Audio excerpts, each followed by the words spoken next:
भाई नालंदा में हम लोग का कार्यक्रम है और हम लोग नालंदा की हर एक विधानसभा में लोक जनशक्ति पार्टी रामविलास के द्वारा बड़े बड़े कार्यक्रम आयोजित किए गए हैं और मुख्यमंत्री नीतीश कुमार जी का गृह जिले में अगर लोक जनशक्ति पार्टी रामविलास के समर्थक इतनी भारी संख्या में हैं तो इससे अंदाज़ा लगाना मुश्किल नहीं है कि जब मुख्यमंत्री अपने गृह जिले को जो नहीं संभाल पा रहे, उनके अपने गृह जिले में उनको लेकर लोगों में इतना आक्रोश है।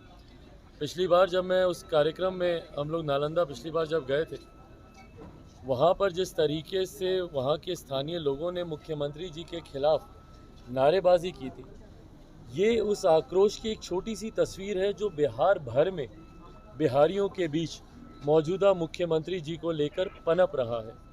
ऐसे में आज भी यकीनन हम लोग का नालंदा में कार्यक्रम है और उस कार्यक्रम के माध्यम से मुख्यमंत्री जी को सही में ये बताना चाहते हैं हम लोग कि आपके गृह जिले के लोग जब आपसे दुखी हैं तो बिहार भर के लोगों की दुख और पीड़ा का शायद अंदाज़ा लगाना भी आपके लिए संभव नहीं है। वन नेशन वन इलेक्शन के सवाल पे नीतीश कुमार ने कहा ठीक ही है, लेकिन तेजस्वी यादव कह रहे हैं वन नेशन वन इलेक्शन से ज़्यादा वन नेशन वन इनकम जरूरी है। दोनों लोगों के बयान में किस तरह का डिफरेंसेस है? भाई ये अलग अलग राजनीतिक दलों का बिना मेल के ये गठजोड़ है।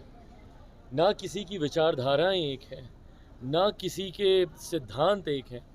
ऐसे में सब सिर्फ एक सोच के लिए साथ में आए हैं कि कैसे मौजूदा प्रधानमंत्री आदरणीय नरेंद्र मोदी जी को सत्ता से हटाया जा सके। भाई एक व्यक्ति को हटाना आपके गठबंधन का विजन नहीं हो सकता ना, एक व्यक्ति को हटाना आपकी नीति नहीं हो सकती।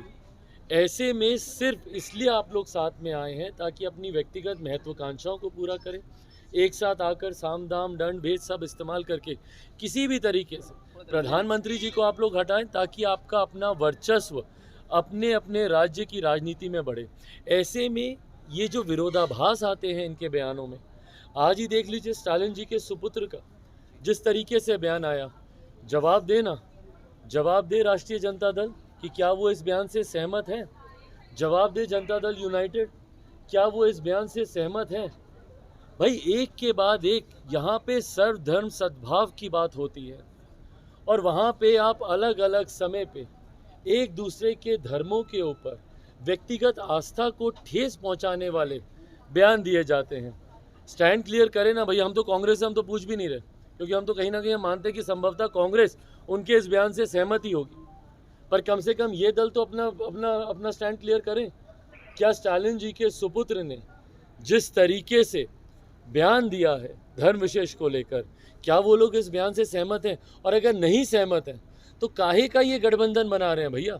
जिस गठबंधन में विचारधाराओं में इतना मतभेद है, जहाँ पे सिद्धांतों में इतना मतभेद है, और उस पर भी आप कॉमन मिनिमम प्रोग्राम की आप लोग बात भी नहीं करते। जो गठबंधन लोगों तक डिसाइड नहीं कर सकता, वो गठबंधन नेता और नेतृत्व डिसाइड करेगा और नीति डिसाइड करेगा। और यही कारण है कि ये जो ऐसे अलग अलग बयान आते हैं अलग अलग नेताओं के, क्योंकि ये सब अपनी राजनीतिक महत्वाकांक्षाओं को साधने के लिए। अंतिम सवाल है, आप आपराधिक घटना पे लगातार बोलते रहे हैं। पहले नीलेश मुखिया की हत्या हुई, इसमें भी आरजेडी नेता का नाम सामने आया। समस्तीपुर कोर्ट परिसर में गोलीकांड हुए, उसमें भी आरजेडी के प्रखंड अध्यक्ष का नाम सामने आया है। क्या कहेंगे, लगता है कि सरकार के बदलने भाई नाम किसी का भी सामने आए, संभवतः हो सकता है कि भाई हो सकता है कोई किसी दल से जुड़ा हो, पर उसके बाद उस दल ने क्या किया और प्रशासन ने क्या किया, कितनों पर कार्रवाई हुई, कितनों की गिरफ्तारी हुई, यही बात दर्शाती है और प्रमाणित करती है कि कैसे इन अपराधियों को राजनीतिक दलों का संरक्षण प्राप्त है। भाई कल को भगवान ना करे अगर मेरी पार्टी का अगर कोई ऐसा हो और उसके ऊपर आरोप लगे, तो एक पार्टी का अध्यक्ष होने के नाते मेरी जिम्मेदारी बनती है कि अगर किसी ने समाज में इस तरीके का अपराध किया है तो उसको सज़ा मिले। उसमें हम स्वयं सामने आएंगे सत्य को सामने लाने के लिए। पर ऐसे में जब ये राजनीतिक दल खामोश रहते हैं तो इनका मौन रहना भी एक समर्थन है उन अपराधियों के पक्ष में, और यही समर्थन ये लोग देते आए हैं, जिसका परिणाम है कि बिहार से अपराध कम नहीं होता। अपराधियों को पता है कि भैया हम अपराध करेंगे और खुलेआम करते हैं। भाई नीलेश मुखिया जी का आपने जिक्र किया, दिन दहाड़े गोली चलाई गई है भैया, 7 राउंड गोली दिन दहाड़े उनके ऊपर फायर की गई है। क्या डर है अपराधियों में? कल हम समस्तीपुर गए, आज तक उस परिवार को, अभी भी उस परिवार को प्रताड़ित किया जा रहा है। और प्रशासन इतना उदासीन रवैया दिखाती है, जिनकी हत्या होती है, कम से कम आप बाकी के परिवार के लोगों को सुरक्षा तो दीजिए। आपने पार्टी का जिक्र किया है, लेकिन कौन दोषी है? तेजस्वी यादव समर्थन दे रहे हैं, लालू यादव समर्थन दे रहे हैं आरजेडी की ओर से। भाई समर्थन नहीं, संरक्षण की हम बात कर रहे हैं। संरक्षण आप लोग दे रहे हैं, और यकीनन ये पार्टी के दल के नेता संरक्षण दे रहे हैं इन लोगों को। और भाई ये जंगल राज ऐसे ही नहीं ना कहा जाता। जंगल राज इसीलिए है क्योंकि अपराधी खुलेआम बेलगाम घूमते हैं और सरकारी संरक्षण प्राप्त होता है। और आज की तारीख में जंगल राज क्या भैया, महाजंगल राज चल रहा है। चलिए, बहुत धन्यवाद। देखिए लोजपा रामविलास